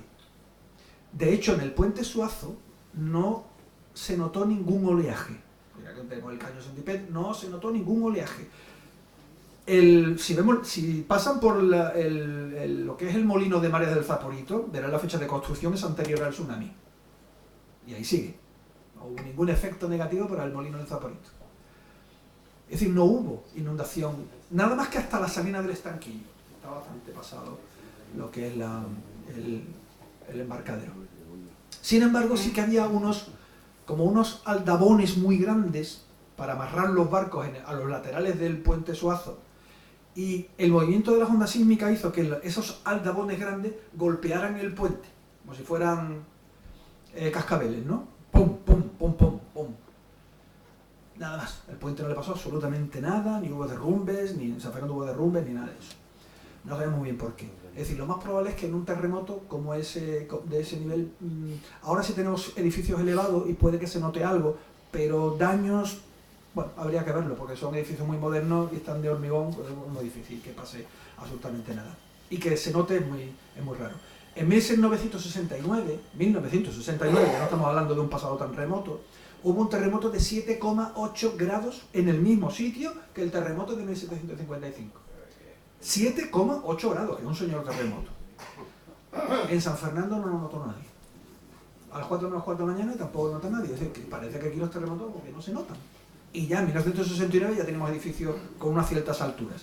Es decir, es muy probable que el terremoto en San Fernando se note con vibraciones más fuertes de lo que uno pueda imaginar, pero destrucción probablemente haya poca, por no decir ninguna, alguna grieta pequeña y tal. El problema de los terremotos, y ahí contesto a la pregunta, es que hay que tener o sea, nos preocupamos si mi casa se viene abajo, no hay que preocuparse mucho de si la casa se viene abajo, hay que preocuparse de que no se te venga abajo un balcón y te caiga en la cabeza, o una maceta, porque aunque se caiga una persiana, te mata. Y eso ocurrió en Lorca en el año 2011. La gente no muere porque se caigan los edificios. La gente murió, algunos por infarto del susto, y otros murieron porque se le cayeron los cascotes del revestimiento de las fachadas. ¿Qué hay que hacer cuando hay un terremoto? Pues no se puede estar entrando y saliendo de los edificios, porque si te arrimas a una fachada, todo lo que hay en la fachada, elementos muy frágiles se vienen abajo. Ladrillos, cornisas, balcones, cristales, macetas, antenas, pretiles, y eso mata. O sea, eso es lo que mató el Lorca. Así que lo que no podemos estar entrando y saliendo. Si estamos fuera, en una zona abierta, alejado de la fachada. Si estamos dentro de la edificación, te quedas dentro de la edificación. Y esperar a que el terremoto pase. Una vez que ya pase el terremoto, con mucha precaución, pues ya podremos entrar y salir, ojo mirando siempre en la fachada, que no se te vaya a caer un elemento que haya quedado inestable. El terremoto no es la mayor preocupación, ni siquiera en Cádiz, que se notó con gran violencia, pues prácticamente allí hubo algunas grietas en muros, cayeron 2 edificios que estaban en ruina, con lo cual ya estaban en ruina, pues se terminaron de arruinar. El terremoto, pues, cayó una cruz, la cruz que remataba el campanario de Santo Domingo se vino abajo. Pero las crónicas dicen, claro, se vino abajo porque estaba recién puesta y el mortero estaba fresco. O sea, que el terremoto no fue verdaderamente el daño, ¿no? El problema es el maremoto. El maremoto en la isla no va a ocasionar ningún perjuicio. Aquí no se va a inundar nada. Nada. Una inundación sí, como ya hemos visto, pero desde luego. O sea, bueno, la lluvia sí, pero el maremoto no. La salida del estanquillo está muy cerca de la zona de impacto y hay que tener precaución, sobre todo en los accesos de la playa de Camposoto y tal. El problema es que un tsunami, como una avisa, puede ocurrir en agosto a las 12 de la mañana con las playas llenas. Entonces, ese es el problema. La gente tiene que salir de la playa, no nos podemos quedar allí. Y esto es mucho decir, porque parece fácil, pero no lo es, porque a la gente es que le gusta fotografiarse con un tornado, abrazarse un rayo, a la gente le gusta el peligro. Y entonces es muy complicado. Y llega un momento en que la gente dice, bueno, ¿y si hay un tsunami, qué hacemos? Saca a la Virgen, como siempre se ha hecho, porque es nuestra costumbre, pero vamos, si podemos alejarnos de la playa, mejor. Entonces hay que alejarse de la zona. Digo aquí, aquí alejarse, porque claro, si estamos encima, por ejemplo, en Roche, que tiene más de 20 y tantos metros de altura, hombre, en Roche no hay, pues muy cerca que estés de la playa no va a ocurrir nada. En Conil, por ejemplo, a poco que salgamos de la playa y entremos un poquito en el pueblo, cuesta arriba, ya estamos a salvo. El problema es la cota cero. La cota cero. Si el agua llega al Cerro de los Mártires, nos podemos dar todos por muertos. Claro. Y entonces no hay escapatoria posible y nada. Si acaso nos dará tiempo a ver una última película en Netflix, pero que no. O sea, la gente se imagina, o sea, yo siempre lo digo, el mar no trepa. El mar arrastra, pero no trepa. Es decir, en el interior y cerca de los ríos, como ha ocurrido en Valencia, ellos tienen ríos que se desbordan, rámbalas que se desbordan, y es una corriente de movimiento que va a una presión determinada, pero no trepa. Ya hemos visto que el agua no trepa. El agua se expande enormemente, y para que el mar o un río llegue a aumentar 1 metro de altura, tiene que aumentar 1 metro de altura en toda su cota. Y una vez que llene esa bañera, seguir entrando agua. En un tsunami tenemos una ventaja con respecto a la lluvia. La lluvia, mientras cae agua, sigue subiendo, como un grifo abierto, sigue subiendo. Pero en un tsunami no. El tsunami entra y sale. Entra y vuelve a salir, en tiempos de 20 minutos. 20 minutos de entrada y salida. Luego esos 20 minutos pasan a 30, 40 minutos. Ya cada vez entra menos, tarda más, hasta que se normaliza al cabo de 2 horas. A las 2 horas vuelve a estar todo seco. En una riada no está todo seco, como estamos viendo ahora en la campiña de Jerez y tal. O sea, un tsunami siempre es, entre comillas, preferible que otro tipo de inundaciones. Pero no hay que estar en la zona inundable. Y esa zona inundable es toda la franja de Camposoto. A poco que subamos un poquito hacia el cerro, preferentemente por la parte de donde estaría la venta, la Titi y tal, porque por allí es preferible, porque por allí va a tener menos entrada que por la parte del río Arillo, donde tenemos la marisma del molino de marea y tal. Esa parte es peor, ahí hay mayor impacto, mayor penetración. La otra es mejor ruta de salida. Como los militares tienen el cerro, que es la parte segura, completamente vallada, que creo que es un error. Creo que debería haber una zona de concentración de tsunami abierta en la valla para que la gente, si estuviera en la playa, pudiera subir a esa cota. Por desgracia, la gente tiene que sortear el Cerro de los Mártires en una cota baja. Pues es preferible hacerlo por la parte digamos, interior, que no por la parte exterior, que era el río Arillo. ¿vale? Porque ya hemos visto que el de peor impacto. Pero el tsunami, si sabemos responder, y además tenemos 78 minutos, y digo que es el peor caso posible. Algo como lo de 1755, si vuelve a ocurrir, es en los mismos términos. Pero el de 1969, con 7,8 grados, no genera tsunami. ¿Vale? Ya digo una cosa también, porque ahora se alerta a la gente cada vez que hay un terremoto, ahora todo el mundo, ¡ah, un terremoto, el tsunami! No hay tsunami posible con un terremoto de menos de 5,5 grados. O sea que si ven que pone terremoto de 3,2 grados en la bahía, terremoto de 4,3 grados, eso no genera tsunami. No lo va a generar. No tiene potencia suficiente. Tendría que tener 5,5 grados como mínimo. Como mínimo. Y con 5,5 grados ya les aseguro que no hay maremoto. O sea, para que se mueva un poquito el mar tendría que ser un terremoto de 6,5, 7 grados para tener una mínima posibilidad de que llegue un oleaje aquí con 7,8 grados. El maremoto se produjo en el año 69, pero no hubo impacto en San Fernando. Lo que sí hay que tener en cuenta también es una cosa muy clara, que la gente dice, bueno, ¿y si viene un tsunami? Si viene un tsunami, primero viene un terremoto. No hay tsunami sin terremoto. Así que nos tenemos que preparar, efectivamente, para las dos cosas. Primero para el terremoto. Y luego, si el terremoto es muy, muy potente y lo hemos sentido todo, entonces prever la posibilidad de que haya un tsunami. La precaución nunca ha matado a nadie. La prevención nunca ha matado a nadie. Así que si somos precavidos, pues mejor, ¿vale? Anticiparnos. Pero el terremoto es muy importante. Sobre todo por la caída de elementos. Que lo primero que se nos viene a la cabeza siempre es huir, como le pasó a la gente de Cádiz en el maremoto de 1755. No es huir. Estás en tu casa, quédate en tu casa. Estás en la calle, en una zona libre, y espera que pase el terremoto. Si lo hemos sentido todo el mundo, ponerte en un sitio donde no haya tsunami. De hecho, en Bahía Sur, tenemos también allí otro molino de marea, en Bahía Sur el agua así se movió un poquito, pero no hubo inundación. Y en Puerto Real la penetración del mar fue de 3 metros, tierra adentro. 3 metros en Puerto Real. ¿Por qué fue tan suave dentro de la bahía? Porque el camino, o sea, el istmo de Cádiz a San Fernando hizo de barrera de contención. Hizo de barrera de contención. Fue un elemento tan grande que ya el mar, una vez que impacta allí, pues, se expande pero con muy poca fuerza, muy poca energía. Pierde toda la energía. Si viene a 40 o 50 km por hora y golpea con un istmo como el de Cádiz a San Fernando, pues lo que te queda en la bahía es un agua en movimiento que apenas va a una velocidad de 5 km por hora si es que llega a esa velocidad. Además con aguas muy someras, ¿vale? Creo que había una pregunta también por aquí. ¿No? Bueno, yo iba a preguntar, pero ya lo has contestado. Yo pensaba en la seguridad de la playa de Camposoto, la playa de la Barrosa, que la playa de la Barrosa tiene a Loma del Puerco, que puede escapar hacia allí, pero claro, tú has dicho ya que la playa de Camposoto lo normal es irte hacia el cerro, pero están los militares allí, ya lo has contestado, y luego que lógicamente yo pensaba que el istmo había, al impactar es un rompeolas que ya no te deja pasar la ola hasta San Fernando. La has contestado ya con esta última intervención. Claro, de hecho en las crónicas se habla que el impacto fue en la casa Estanquillo, la casa del Estanquillo, la salina de Estanquillo más o menos la sabemos ubicar, que allí está por allí, por cerca de la Betape, pero realmente es la última construcción que tenemos en dirección a la playa de Camposoto, que además todavía se ven unos muros allí que son posteriores también de la salina de Estanquillo, y esa zona esa zona de Salinas, esa es la que el mar entró por encima de la duna y lo cubrió por completo, y claro, los que estaban allí pues se ahogaron, claro. No, pero no se ahogaron porque no tuvieran tiempo de reacción, sino porque no se imaginaban lo que iba a venir. Nadie se había explicado nunca, con lo cual se quedaron allí, tenían 78 minutos para irse de allí y daba tiempo de sobra.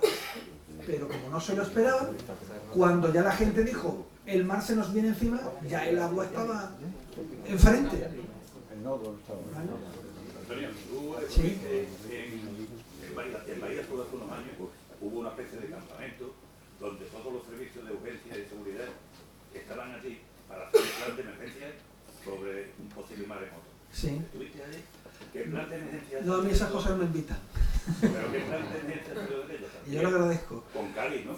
Prácticamente. Sí, bueno, fue un simulacro que se hizo de... A ver, no se llamaba de tsunami. Realmente no fue un ejercicio de tsunami. Esto es una cosa muy curiosa, ¿no? Esto entra un poco dentro del terreno de la... Entra dentro un poquito del terreno de la política, y cuando hablamos de política hablamos de la comedia. Yo llevo trabajando en temas de riesgos naturales hace muchísimos años, pero sobre todo específicamente en el tema de los tsunamis desde el año 2007 por un proyecto europeo, un proyecto internacional de la Universidad de Naciones Unidas que me invitaron a participar en el proyecto como técnico de protección civil, bueno, pero en mi tiempo libre, no como algo profesional. Pero bueno, me interesaba el tema, nos pusimos a trabajar en ello y bueno, dimos nuestras ideas y tal. El riesgo de tsunami ha sido siempre un riesgo tabú. Políticamente no se puede hablar de tsunami, hasta hace poco. Pero vamos, se habla de tsunamis porque ya hay unas normativas internacionales que nos obligan a hablar de tsunami, si no, no hablaremos de tsunami. De tsunami no se podía hablar en el año 2007 porque Andalucía y España en general viven principalmente del sector terciario, es decir, vivimos del turismo, de la hostelería. Y un político piensa que hablar de riesgos naturales, hablar de tsunamis, pues esto puede tener un impacto negativo para el turismo y podemos perder mucho dinero. Si decimos que aquí hay tsunamis, la gente aquí no vendrá. Y eso no es cierto, porque entonces no iría nadie a Pompeya, ¿no? Pues todo el mundo sabe lo que pasó, ¿no? La gente no va a Pompeya porque no nació romana, pues eso te vas a Roma y ya está, ¿no? La gente va a Pompeya porque fue devastada por una erupción volcánica. Ese es el encanto de Pompeya, la erupción volcánica y la ceniza volcánica. La gente no deja de ir a Canarias, a pesar de que tenemos erupciones en La Palma, ¿no? Es más, cuando hubo una erupción en La Palma, se llenaron los aeropuertos para la gente a verlo. Porque es que a la gente le gusta verlo, o sea... Digo, cuando mucha gente dice, bueno, ¿y qué hago cuando hay un tsunami? Pues voy a la playa como todo el mundo. En 1983 se dio un aviso de tsunami, que no sé si alguien lo recuerda, un aviso de tsunami en 1983, el 9 de septiembre de 1983. Está en el Diario de Cádiz, o sea, no hay que ir a la hemeroteca para ver que lo que estoy diciendo no es mentira. Y en Diario de Cádiz se evacuaron las playas de Barbate, Conil, en Chipión a sacar los barcos a la calle para no tenerlos en el mar. Bueno, pues en Barbate hay un señor en el pretil de Paseo Marítimo con unos prismáticos para ver venir el tsunami. Digo, mira, si hay un tsunami no te va a hacer falta los prismáticos, lo vas a ver. Lo vas a ver sin prismático, porque, pues con prismático a verlo venir. Y todo el mundo del Paseo Marítimo a la espera de que llegue el tsunami, por fin. Esta es la actitud. Un político, no voy a decir nombre porque, bueno, podría ocurrir a cualquiera, pero un político de una localidad muy cercana a la isla, un día ya en una reunión, pero es que eso alarma a la gente, está la actitud. Es que eso alarma a la gente, eso alarma a la gente. Es que le metéis miedo a la gente. Bueno, yo no creo que la gente, digo, a ver, tienen miedo en Japón y Chile. Pero aquí la gente va a hacerse un selfie. O sea, nuestra cultura es otra. Tú dices, un tornado, ¿de dónde? O sea, nuestra cultura es otra. Y digo, mira, no va a haber alarma social. Ahora también te digo una cosa, digo, si tengo que elegir entre susto o muerte, pues prefiero susto. Es decir, si tú me dices, mira, ¿qué hacemos? ¿Dejamos de hablar de tsunami para que la gente se muera por falta de información? ¿O informamos a la gente aunque se asuste? Pues prefiero que informar a la gente aunque se asuste, que no que la gente muera por falta de información. Porque eso es lo que ha ocurrido en Valencia. La gente, en Valencia no ha muerto porque eso fuera imprevisible. La gente ha muerto por falta de información. No podemos permitir... Eso se lo dije yo a ese político. Yo digo, esto lo podría haber hecho cualquier político porque esto es estándar, viene en el paquete de política. Y digo, mira, si tengo que elegir, yo prefiero susto o muerte. Así de claro. Pero que la gente aquí no se asusta, que nosotros es otra cultura, ¿vale? Y dice, bueno, pero esto son cosas que ocurren cada 500 años. Y digo, sí, pero desde el punto de vista de la política pueden pasar 700 años y todavía no hemos hecho ni un plan. Porque como lo dejan siempre para el siguiente, digo, ¿qué más da 500 que 700? Si es que va a venir al final no tenéis hecho nada, pues ponerse ya a trabajar en las cosas, ¿no? Y digo en tsunami o en otro tipo de emergencias, ¿no? Pero esa es la cultura. Entonces, siempre ha habido un miedo con el tema del tsunami por el impacto negativo que podía tener. Entonces ha sido siempre un riesgo tabú. El problema es que la Unión Europea, después de lo que ocurrió en Asia en el año 2004, dijeron todos los países del mundo tienen que tener un sistema de alerta temprana. Y se empezó a trabajar en el año 2005 en tener un sistema de envío de mensajes de tsunami para todos los países del mundo. Y como esos mensajes llegan también a España, empezaron a llegar en el año 2015, ya de forma automática, pues claro, había que hacer un plan y ya entonces había que hablar de tsunami. Pero ese, en particular en ese ejercicio que se hizo en San Fernando, pues todavía era un riesgo tabú. Y entonces nos llamaron de la Unidad Militar de Emergencia, a gente particular, técnico, en nuestra vida particular, nos llamaron, mira que queremos hacer un ejercicio de tsunami. Y digo, pues ya, para hablar con la Junta de Andalucía, ¿no? Ya hemos hablado con la Junta de Andalucía y nos han dicho que aquí no, que aquí de tsunami que no... Entonces hemos hablado con Ceuta y lo vamos a hacer en Ceuta. Y cuando la Junta de Andalucía se enteró de que el tsunami se iba a hacer en Ceuta, el simulacro de tsunami se iba a hacer en Ceuta, pues se enceló la Junta de Andalucía y dice, no, pues aquí también. Pero en vez de hacerlo de tsunami, vamos a hacer una cosa. Vamos a un ejercicio, vamos a combinar que hay un terremoto y al mismo tiempo tenemos inundación en San Fernando. Porque no quieren hablar de lluvia sí, pero de tsunami no. Entonces no fue un ejercicio de tsunami, fue un ejercicio de lluvia, de inundación por lluvia, con un terremoto. Que dice, ¿qué relación tiene? ¿Qué relación tendrá un riesgo sísmico, un terremoto con un tsunami? Digo, pero bueno, ahí lo veo. Ya digo, no, habla de política, habla de comedia. Pero bueno, afortunadamente ya se ha pasado esa primera fase, ya tenemos planes de tsunami, ya los ayuntamientos están trabajando en esto. No es que vaya a ocurrir de forma inminente, pero bueno, siempre es bueno estar preparados y saber lo que tenemos que hacer. Ojalá tuviéramos planes para todo y funcionar las cosas medianamente bien. Pero bueno, de eso sí que podría hablar, de ese tipo de cosas, pues contar. Ya escribiré un libro, ya, pero cuando me jubile, porque si no me echan. Una pregunta. ¿Existe boyas de alerta de tsunami aquí en el Golfo de Cádiz? Si hay, Boyas de alerta de tsunami. no la hay. Tenemos mareógrafos. Mareógrafos. Explico. Existen boyas, unas boyas que se llaman boyas DART, que lo utilizan mucho los norteamericanos porque ellos tienen muchas zonas de tsunami, sobre todo en la parte del Pacífico. Y entonces las boyas DART son las únicas que están preparadas para detectar las olas de tsunami.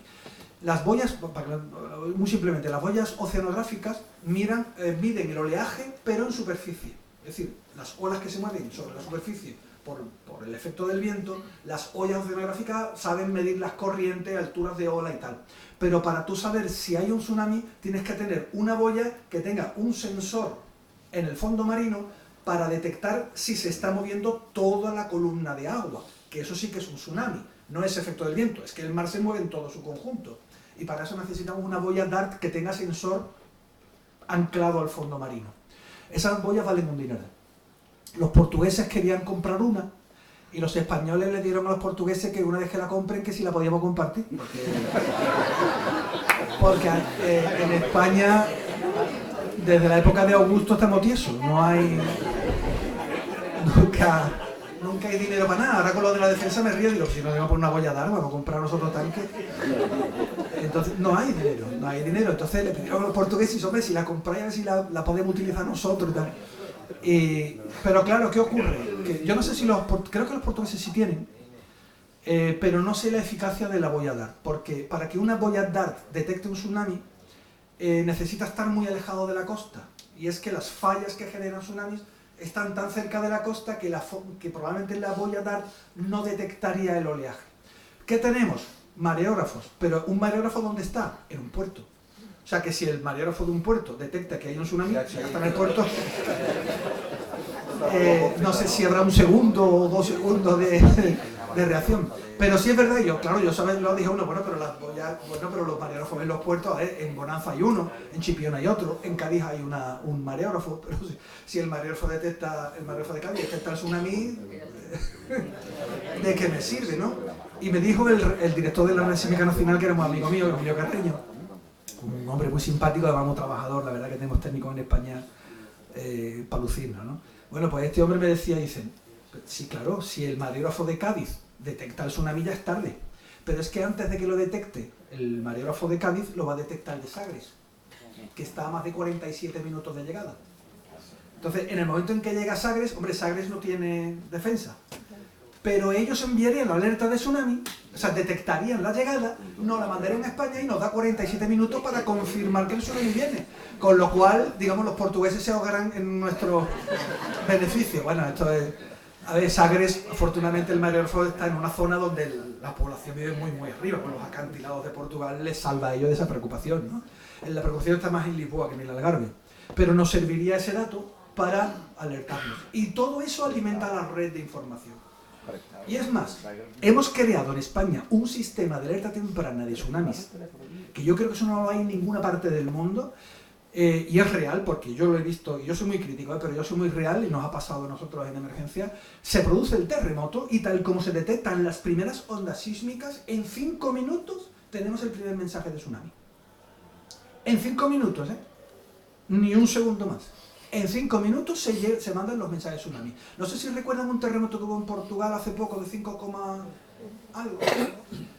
La gente dice que fue un error del IGN, que mandó un mensaje de tsunami cuando no tenía que haberlo mandado. Bueno, lo explico cómo es. No me recuerdo qué día fue. Se produce un terremoto de 5, bueno, el Instituto Geográfico Nacional, la Red Sísmica Española, detecta el terremoto y nos dice que el terremoto es de 6,2 grados.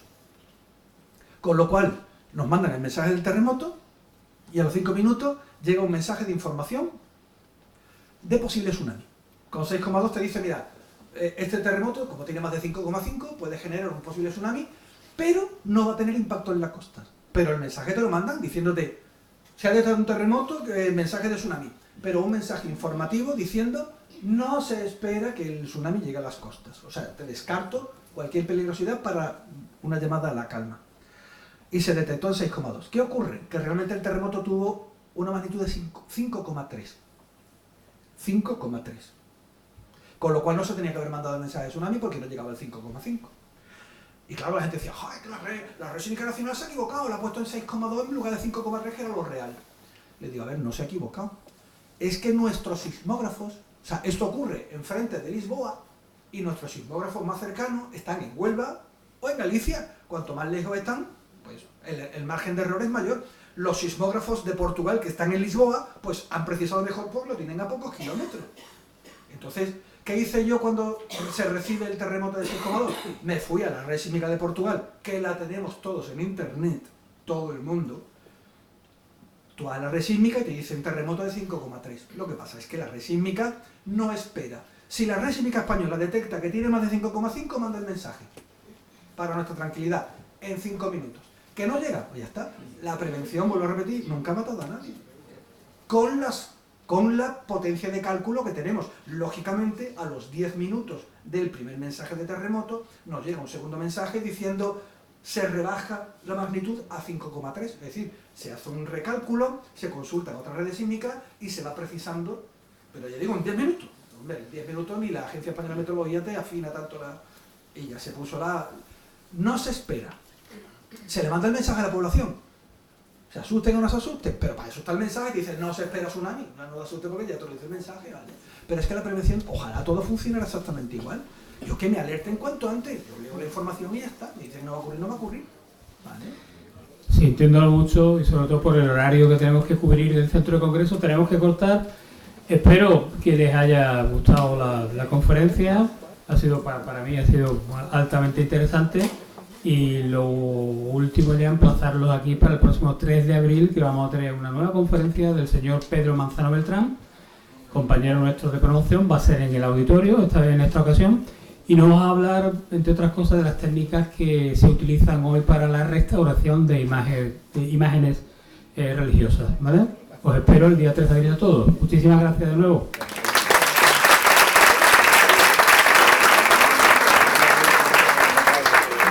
Y bueno, le entregamos como siempre nuestro obsequio por haber colaborado con nuestra asociación al señor José Antonio Aparicio.